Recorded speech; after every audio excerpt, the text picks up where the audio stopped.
The Eiffel Tower still shines every night, but beneath its glow, France is collapsing. A trillion-euro empire of illusions, once feared, once respected, now drowning in debt, riots, and denial.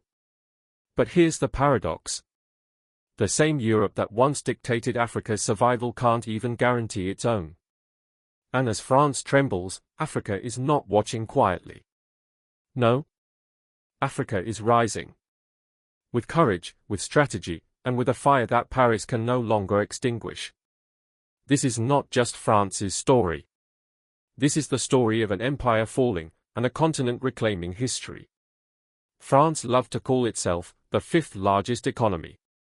But behind the fancy label is a ticking time bomb. Bomb 3.4 trillion euro debt. To an American audience. That's like if the US owed $60 trillion, and spent more paying interest than educating its children. France is trapped. Every year, more spending than revenue. Every reform, blocked by protests. Every politician, too afraid to tell the truth. For 52 straight years, no balanced budget. That's not bad luck. That's addiction. And now, the drug, debt, is killing the patient.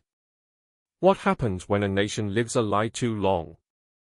Look at Paris. Look at Marseille. The anger is no longer hidden. Riots when the retirement age is raised by just 2 years. Clashes over taxes. Police overwhelmed. France calls itself a model democracy. But when ordinary laws trigger chaos, is that stability or weakness? And here's the irony for Africa. These are the same French elites who once told African nations to discipline their people. Yet today, France cannot even discipline itself. Let's rewind. In the 1980s, when Africa had debt crises, France and its IMF allies said, cut education. Cut healthcare. Sell your land. Obey, or collapse. Millions of Africans suffered because of these policies. Hospitals shut down. Farmers abandoned. Children lost futures. France called it structural adjustment. Africans called it theft with a smile. Now, when France is the one drowning in debt. No IMF knocking at its door. No Parisian hospitals closed. No French billionaires selling their assets. Instead, excuses.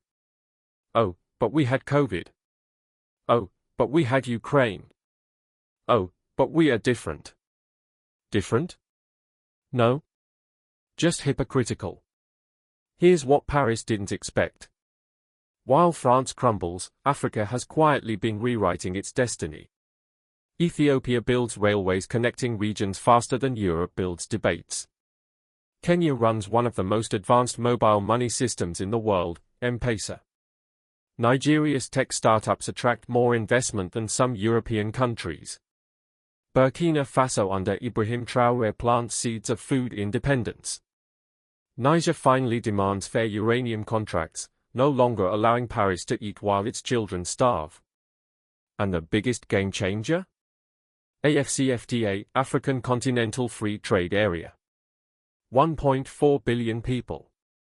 $3 trillion market. No colonial master. Just Africans trading with Africans. The very unity Europe preached is now being practiced in Africa. Paris is desperate. It still tries to use the old playbook. Propaganda. Military pressure. Divide and rule politics. But it no longer works. Because Africa has changed. And perhaps more importantly, the world has changed. China is building railways where Paris only built prisons. Russia signs energy deals where France once signed colonial contracts. Turkey, India, Brazil, all entering Africa not as masters, but as partners. The monopoly is over. France is no longer Africa's gatekeeper. But there's something deeper here. This isn't just economics. This is psychology. France always defined Africa as chaotic. But look at the mirror today. Who is really chaotic? the streets of Paris or the streets of Accra. France mocked Africa as unstable.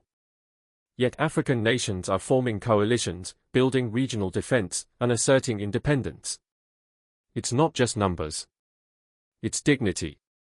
It's the collapse of the colonial mindset. Now let's zoom out. The world is shifting. The US faces its own debt crisis. Europe faces demographic decline. Asia rises. And in this great shuffle, Africa is no longer sitting at the back of the table. Think about this. By 2050, 1 in every 4 humans will be African. Africa holds 30% of the world's minerals. And it's the only continent still growing young. The West is aging. Africa is blooming. So when France looks down at Africa, it's not just arrogance. It's fear. Fear of being replaced. History loves irony. Rome mocked the tribes, then Rome fell. Britain called India primitive, then Britain shrank. France mocked Africa, and now? France is the one begging for relevance. Meanwhile, Africa, long dismissed as developing, is showing the most important trait of all. Adaptability. Europe resists change. Africa thrives in it. This is why the torch is passing. Not through speeches. Not through charity. But through reality. So let's ask the question no one in Paris dares to. Who is truly developed? Is it the Europe that drowns in debt, paralyzed by its own people's anger? Or the Africa that faces storms yet learns to sail through them? Is it France, clinging to past glory with empty pockets? Or Africa, building future glory with empty hands turned into tools?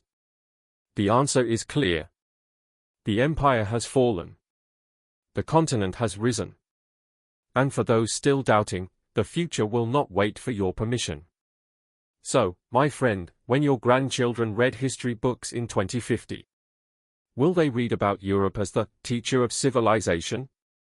Or about Africa as the civilization that survived, resisted, and redefined the world?